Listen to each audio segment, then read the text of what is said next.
Olá pessoal, Pedro aqui. Queria abordar hoje um assunto que eu acho bem importante, que eu sempre alerto todo mundo que conversa comigo, que são as três principais características para a gente escolher uma boa barra olímpica. A primeira característica é você saber qual aço você está comprando.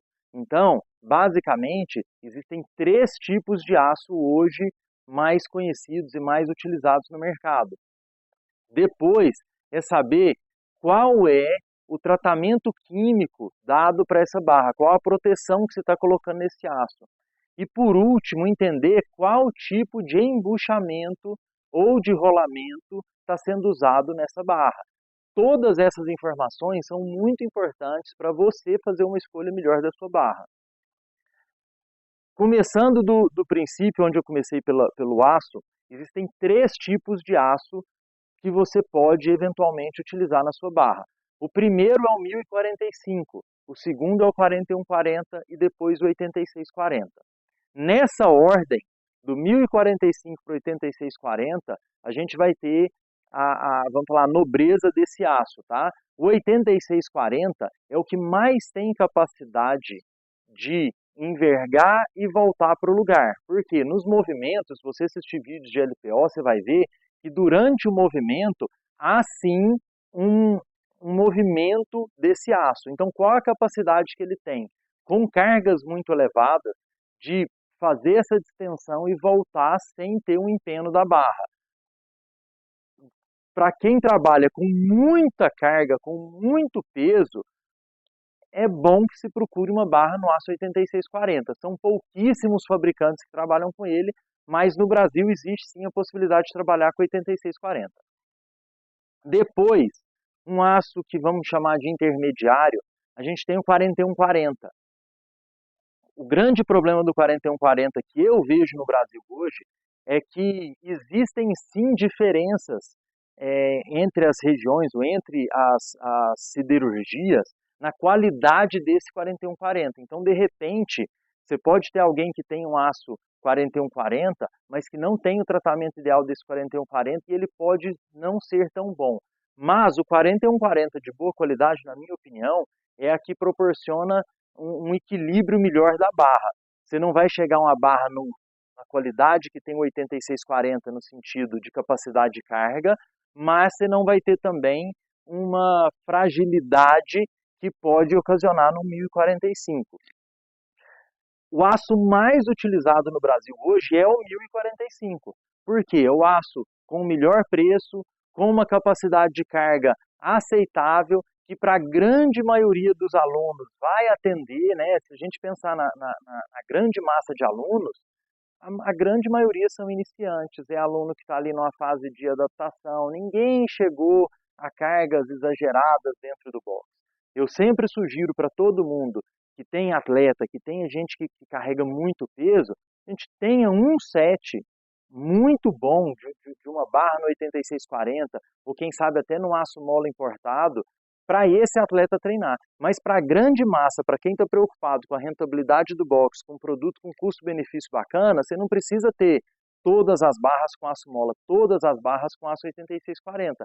Dá para você ter um kit separado ali para a equipe que treina para competição, que treina mais pesado, e o grande público do box treinar com uma barra com um custo-benefício melhor. O segundo ponto que eu sempre falo é qual tratamento a gente vai dar nessa barra.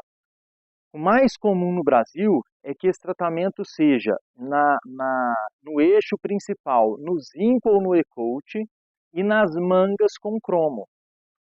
Entre zinco e E-coat, eu gosto mais do tratamento de E-coat, porque, em teoria, ele é um tratamento que as pessoas erram menos nele.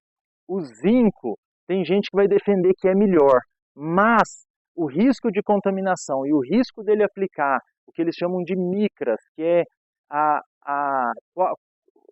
qual que é as micras são a quantidade de cobertura que ele vai colocar.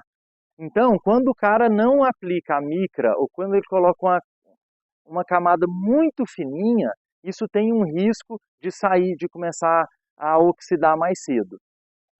Existe ainda no Brasil um outro tratamento que é o Cerakote, que disparado é o melhor tratamento que tem. Só que no Brasil, o custo-benefício dele não ajuda a gente a aplicá-lo. Mas existe sim fornecedor que consegue produzir com Cerakote. Para níveis de comparação, o Cerakote ele é usado, por exemplo, em algumas linhas de arma de fogo. Então você pensa aí que tem gente com arma de fogo do seu avô, que até hoje está ali com a cobertura sem oxidar, tudo certo. Então é um tratamento de fato muito superior, mas que no Brasil, em alguns casos, pode aumentar em 70%, 80%, talvez dobrar o valor da barra só pela aplicação do Cerakote.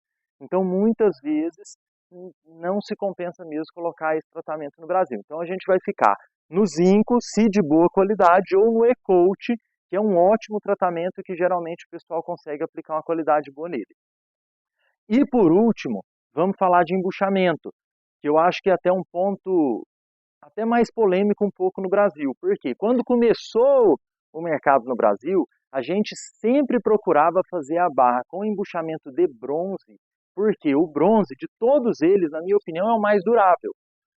Só que o bronze hoje está mais caro, inclusive, que o rolamento. Lá atrás começou a se aplicar o Tecnil e quando começaram com o Tecnil, não era algo tão confiável. Hoje em dia já existe projeto de barra com Tecnil muito bom e com uma durabilidade fantástica, não tanto quanto do bronze, mas com uma durabilidade muito aceitável e talvez pelo custo elevado do bronze, o Tecnil faça sentido quando você coloca isso no médio e longo prazo, no custo de reposição do box. E muita gente no Brasil ainda prefere as barras com rolamento, que de fato proporciona um giro da manga muito melhor. Mas esse muito melhor, ele é questionável. Por quê? Você vai ter provavelmente uma durabilidade de barra reduzida, porque a chance desse rolamento travar, oxidar, ele é muito maior do que se for com Tecnil, que não oxida nunca, ou se for com bronze, que também não tem oxidação, mas que ainda assim mais caro. Então, essa diferença, esse giro melhor, ele nem é perceptível para a grande massa de aluno. E aí é onde eu volto naquela sugestão. Você tem um atleta, você precisa dar essa sensibilidade extra no giro para esse atleta, como ele precisa de uma carga muito superior, tem um kit só para essa equipe de atleta treinar, mas para a grande massa, vamos trabalhar no embuchamento de bronze ou vamos trabalhar no embuchamento de Tecnil. Então, essas são dicas que eu acho muito importantes para barras olímpicas. Fiquem sempre atentos nisso, entendam o que vocês estão comprando, entendam qual é a real necessidade do seu público, do seu negócio, para que você não compre errado, para que você não tenha que fazer uma reposição antes da hora, para que você não perca dinheiro com isso, tá bom? Até logo.